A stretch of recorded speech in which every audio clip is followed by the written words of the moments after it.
नमस्कार दोस्तों, आज फिर से हम लोग चले नेक्स्ट वीडियो को लेकर के अर्थशास्त्र यानी हमारी अर्थशास्त्र के यानी अर्थव्यवस्था की इकाई 4 हमारी वित्तीय संस्थान के सभी लघु उत्तरीय एमसीक्यू के बारे में देखते हैं, जिसमें हमारा सबसे पहला क्वेश्चन दिया हुआ है, दिए गए विकल्प को सही करें। इसमें पहला क्वेश्चन दे दिया है, गैर संस्थागत वित्त प्रदान करने वाला सबसे लोकप्रिय साधन कौन सा है।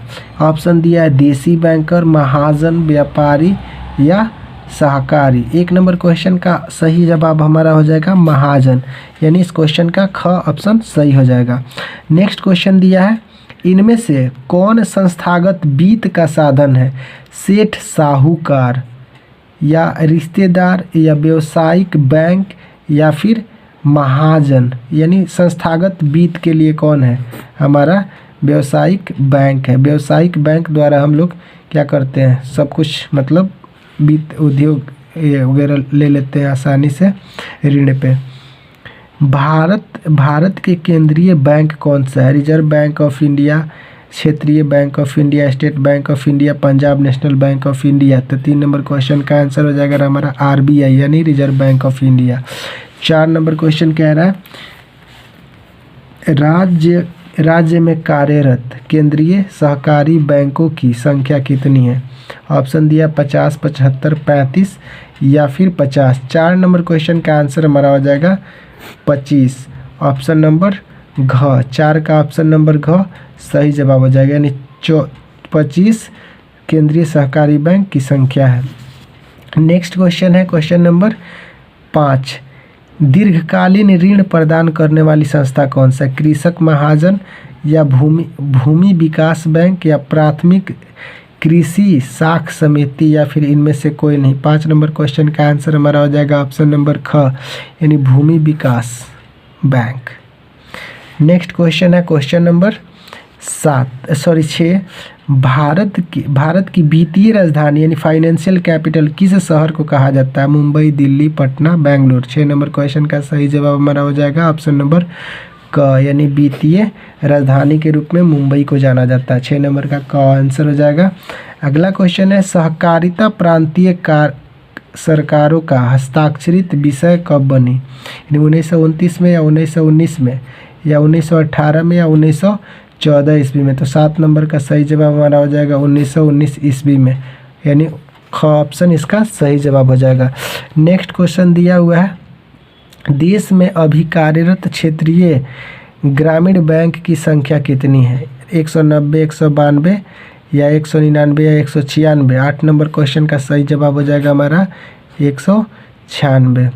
अगला क्वेश्चन दिया हुआ है हमारा, व्यावसायिक बैंक का राष्ट्रीयकरण कब हुआ था। या 9 नंबर क्वेश्चन, व्यावसायिक बैंक का राष्ट्रीयकरण कब हुआ था। 1966 में, 1980 में, 1969 में या 1975 में। 9 नंबर क्वेश्चन का सही जवाब हमारा हो जाएगा 1969 में। और नेक्स्ट क्वेश्चन है हमारा, रिक्त स्थानों की पूर्ति करें। सबसे पहला क्वेश्चन हमारा दिया, साख अथवा ऋण की आवश्यकता की पूर्ति संस्थाओं के द्वारा मैंने डैश डैश संस्थाओं के द्वारा की जाती हैं, यानी जो वित्तीय संस्था होती है उसके द्वारा किया जाता है। तो इसको लिख देंगे यहाँ वित्तीय संस्था द्वारा की जाती है।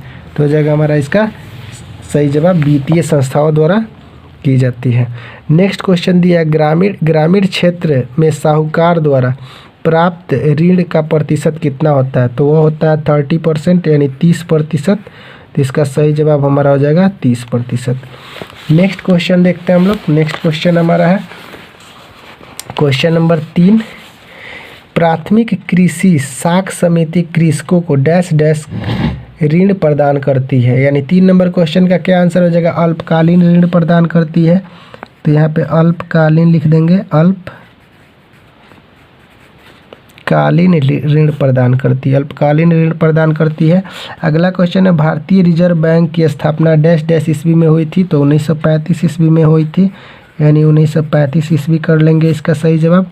नेक्स्ट क्वेश्चन है, वित्तीय संस्थाएं किसी भी देश का डैश डैश माना जाता है। तो क्या मेरुदंड माना जाता है, यहाँ पे भर दे रहे हैं, यानी मेरुदंड मेरुदंड माना जाता है, यानी बैकबोन जिसको कहा जाता है। किसी चीज़ का ऋण जो होता है सबसे अहम पार्ट होता है, इसीलिए बैकबोन इसको माना जाता है। और ये हो गया 6 नंबर। स्वयं सहायता समूह में लगभग डैश डैश सदस्य हो सकते हैं। 15 से 20, यानी 15 से 20 कर लें तो बहुत अच्छा रहेगा। और नेक्स्ट क्वेश्चन है SHG में बचत और ऋण संबंधित अधिकार निर्णय डैश डैश लेते हैं, यानी कौन होते हैं? तो समूह के सदस्य जो होते हैं वही लेंगे, यानी समूह के सदस्य यानी समूह के जो सदस्य होंगे वही इसका निर्णय लेते हैं। अगला क्वेश्चन है व्यावसायिक बैंक डैश डैश प्रकार की जमा राशि स्वीकार करता है। तो 4 प्रकार की जमा राशि को स्वीकार करता है, तो 4 हो जाएगा। यहाँ पे अगला क्वेश्चन है भारतीय पूंजी बाजार डैश डैश वित्तीय सहायता प्रदान करती है, यानी किस प्रकार की वित्तीय सहायता प्रदान करती है? तो दीर्घकालीन, यानी पे हमारा हो जाएगा दीर्घकालीन वित्तीय सहायता प्रदान करती है। इसका हो जाएगा, देख लीजिएगा, आप लोग को समझ में आ जाएगा, दीर्घकालीन वित्तीय सहायता प्रदान करती है। सूक्ष्म वित्त, अगला हमारा क्वेश्चन है सूक्ष्म वित्त योजना के द्वारा डैश डैश पैमाने पर साख अथवा ऋण की सुविधा उपलब्ध कराई जाती है। तो छोटा और लघु पैमाने में, यानी छोटा या फिर लघु, छोटा या लघु पैमाने दोनों का अर्थ सेम ही होता है, दोनों भर सकते हैं आप। छोटा या लघु पैमाने पर साख अथवा ऋण की सुविधा प्रदान कराई जाती है। नेक्स्ट क्वेश्चन है हमारा लघु उत्तरीय प्रश्न, जिसमें पहला प्रश्न है वित्तीय संस्थान से आप क्या समझते हैं? तो इस क्वेश्चन का आंसर हम लोग देख लेते हैं। देखिए, इस प्रश्न का आंसर हमारा हो जाएगा कि हमारे देश के लिए वैसी संस्थाएं जो आर्थिक विकास के लिए उद्यम एवं व्यवसायिक के क्षेत्र में वित्तीय आवश्यकताओं को पूर्ति करती हैं, उसे वित्तीय संस्था कहते हैं। यानी आवश्यक जब पड़ती हैं तो व्यवसायिक प्रक्रिया में वे हमारी देश की सभी मतलब ऐसी ज़रूरतों को पूरा फुलफिल करती है, यानी ज़रूरतों को पूरा करती है, उसको वित्तीय संस्थाएं कहेंगे। नेक्स्ट क्वेश्चन है राज्य, आप लोग इसमें भी देख सकते हैं। क्वेश्चन यहाँ पे हमारा है कि राज्य की वित्तीय संस्थान को कितने भागों में बांटा गया है, संक्षिप्त में वर्णन करें। तो ये हमारा क्वेश्चन का आंसर हमारा देख लीजिए, हो जाएगा हमारा राज्य की वित्तीय संस्थान को 2 भागों में बांटा गया है जो निम्न प्रकार है। एक है गैर संस्थागत, इसके अंतर्गत सेठ साहूकार महाजन व्यापारी रिश्तेदार एवं अन्य दोस्त इत्यादि से ऋण की पूर्ति करते हैं, यानी ऋण लेकर के उन लोगों से पूर्ति कर लेते हैं। और एक होता है संस्थागत, यानी कोई संस्था है उसके अनुसार, इसके अंतर्गत सरकारी बैंक हो गया, प्राथमिक सहकारी समिति हो गई, या भूमि विकास बैंक या क्षेत्रीय ग्रामीण बैंक, नाबार्ड या अन्य से ऋण लेकर के पूर्ति की जाती है, इसको कहते हैं संस्थागत बैंक। नेक्स्ट क्वेश्चन है क्वेश्चन नंबर 3 हमारा, किसान को साख अथवा ऋण की आवश्यकता क्यों पड़ती है? तो ये आप लोग भली भांति जानते होंगे, क्योंकि आप लोग बिहार से बिलोंग करते हैं, तो बिहार के किसानों की स्थिति के बारे में आपसे बेहतर कोई नहीं जान सकता है।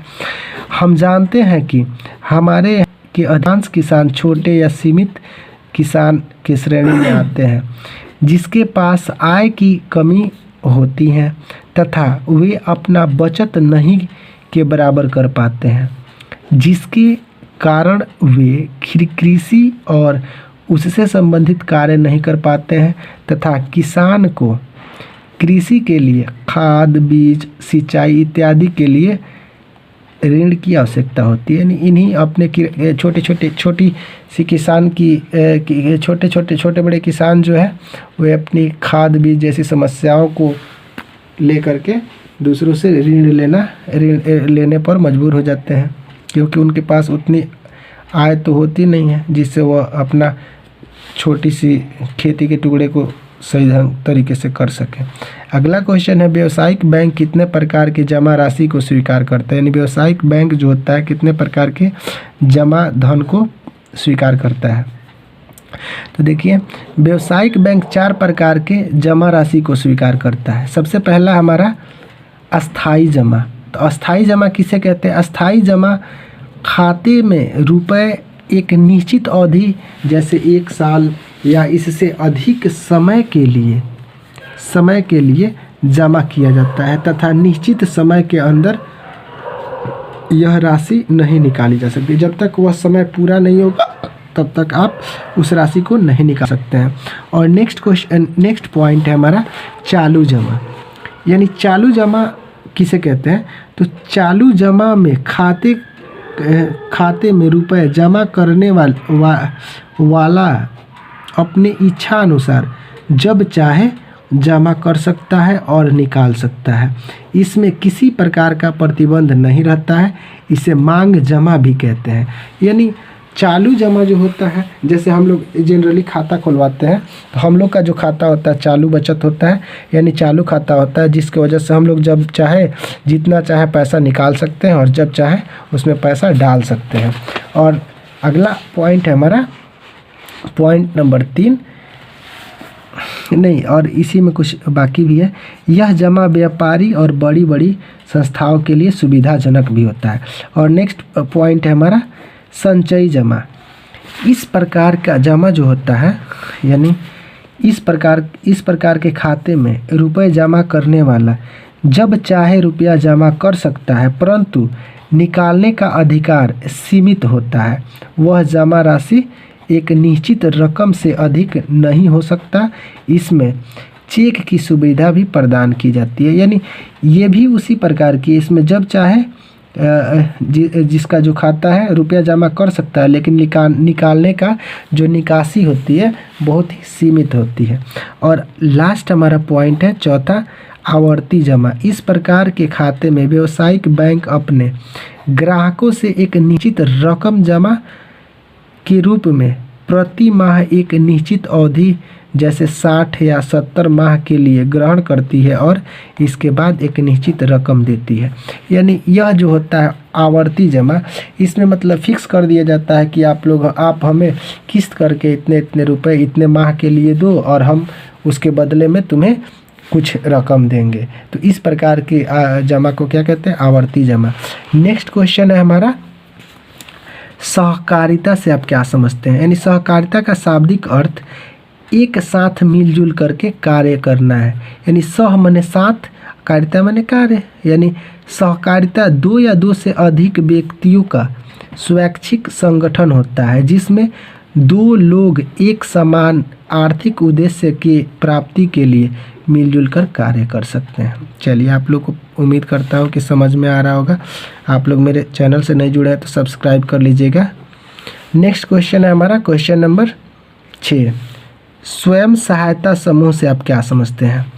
तो स्वयं सहायता समूह ग्रामीण क्षेत्र में 15 या 20 व्यक्तियों खासकर महिलाओं का एक समूह है जो अपनी बचत तथा बैंकों से लघु ऋण लेकर अपने सदस्य के पारिवारिक ज़रूरतों को पूरा करते हैं तथा ग्रामीण विकास एवं महिला सशक्तिकरण में योगदान देते हैं। यानी आप लोग इसके बारे में भली भांति जानते होंगे। आपके आसपास के मोहल्ले में कि कुछ महिलाएं पैसा इकट्ठा करती हैं और जिसको ज़्यादा ज़रूरत पड़ती है उसको देते हैं, फिर उसके बाद से वो किसी परसेंटेज पे ऋण देता है और वो इसी प्रकार से अपना एक दूसरे का मतलब जैसे कि परिवार की खर्चा को चलाते हैं। आप लोग को बहुत अच्छा से इसके बारे में पता होगा। आपके मोहल्ले के आसपास में महिलाओं को देखने में मिलता होगा, ऐसी बहुत सारी महिलाएं ऐसी काम करती हैं समूह बना करके। और नेक्स्ट क्वेश्चन है हमारा, भारत में सहकारिता की शुरुआत किस प्रकार हुई? संक्षिप्त में विवरण दें। चलिए देखते हैं इसका। भारत में सहकारिता की शुरुआत निर्धन तथा कमजोर वर्ग के उत्थान के लिए एवं किसान को सस्ती दर पर ऋण उपलब्ध कराने के उद्देश्य से हुआ था और इस समिति की स्थापना पर जोर दिया जाने लगा।